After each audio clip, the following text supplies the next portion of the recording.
ഇതിൽ ബഹുമാന്യരെ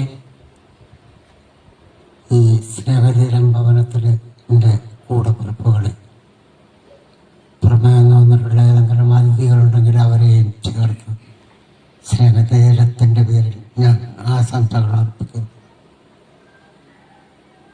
ഇത് ഒരു ഇടത്താവളമാണ്.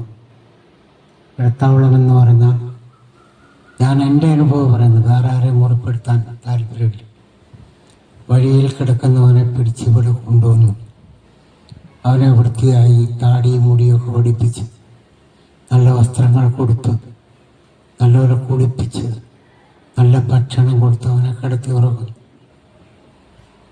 ആ ഉറക്കത്തിൽ ഒരുവിധം ബോധമുള്ള ജീവിതം എന്താണെന്ന് അറിയും.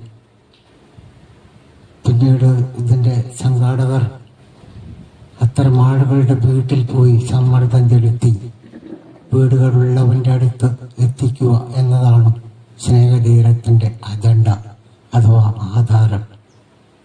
ഇത്തരം സ്ഥാപനങ്ങൾ കേരളത്തിൽ കുറവാണ്.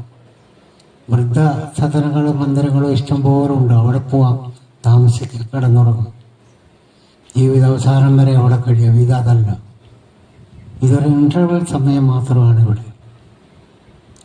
അതുകൊണ്ട് അത്തരം പ്രവർത്തനങ്ങൾ വലിയ കാര്യമാണ്. ഒരു ഹിമാലയ പർവ്വതത്തിന് കല്ലെറിയുന്ന അവസ്ഥയാണ്. റോഡിൽ കിടക്കുന്ന ഒരാളുടെ സംസ്കാരം അത്രയും ഉണ്ടാവുള്ളൂ. ഞാൻ ഉൾപ്പെടെയാണ് പറയുന്നത്, ആരെയും മാറ്റം വരുത്തി പറയല്ലോ. റോഡിലാവുന്ന ഒരാൾ ഒരുപാട് കാരണങ്ങൾ കൊണ്ട് അങ്ങനെ ആവും.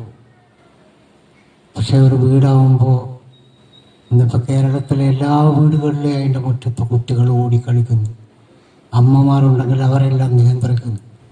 ഇല വെട്ടിയിടുന്നു, അവർ ചോറ് വിളമ്പി തരുന്നു. അവിടെയൊക്കെ ഞങ്ങളെപ്പോലുള്ളവരുടെ ചുറ്റും നിൽക്കാൻ മക്കളും പേരമക്കളും അമ്മയും അനുജത്തിമാരും ഭാര്യമാരും ഒക്കെ ഉണ്ടായിട്ടും ഞങ്ങൾ ഈ മുറ്റത്ത് ഒന്നിച്ച് നിൽക്കുകയാണ്. ഇന്നേ ദിവസം അവനവൻ്റെ വീടും കുടുംബവും കുട്ടികളൊക്കെ ഉണ്ടായിട്ട് ഈ അതിഥികൾ ഞങ്ങളെ കാണാൻ വന്നല്ലോ എന്നോർത്ത് അതീവമായി സന്തോഷിക്കുകയാണ്. മനുഷ്യൻ ഒരിക്കലും ജീവിതത്തിൽ തൃപ്തനാവാൻ പോകുന്നില്ല. തൃപ്തി വരുന്നത് പല സങ്കടങ്ങളും ഉൾക്കൊള്ളുമ്പോഴാണ്. മറ്റുള്ളവരെ അംഗീകരിക്കാൻ നമുക്ക് കഴിയുമ്പോഴാണ് നമ്മുടെ ജീവിതത്തിലേക്ക് പിടിച്ചു കയറിപ്പോകുന്നത്. ഞാൻ ഒരുപാട് ദീർഘിപ്പിക്കുന്നില്ല. നിങ്ങളെല്ലാം പാട്ടും കഥകളും ഡാൻസും ഒക്കെ കാണാൻ കാത്തിരിക്കുന്നവരായതുകൊണ്ട് ഈ സ്നേഹതീരം ഭവനത്തിൻ്റെ ആധികാരികതയിൽ പ്രവർത്തിക്കുന്നവരുടെ ആയുസ്സിനുമായ ആരോഗ്യത്തിനു വേണ്ടി പ്രാർത്ഥിക്കുന്നു. അതോടൊപ്പം ഇവിടെ വന്ന മുഴുവൻ പേർക്കും സ്നേഹതീരത്തിൻ്റെ പേരിൽ ഞാൻ നന്ദിയോടെ ആശംസ അർപ്പിക്കുന്നു. നന്ദി.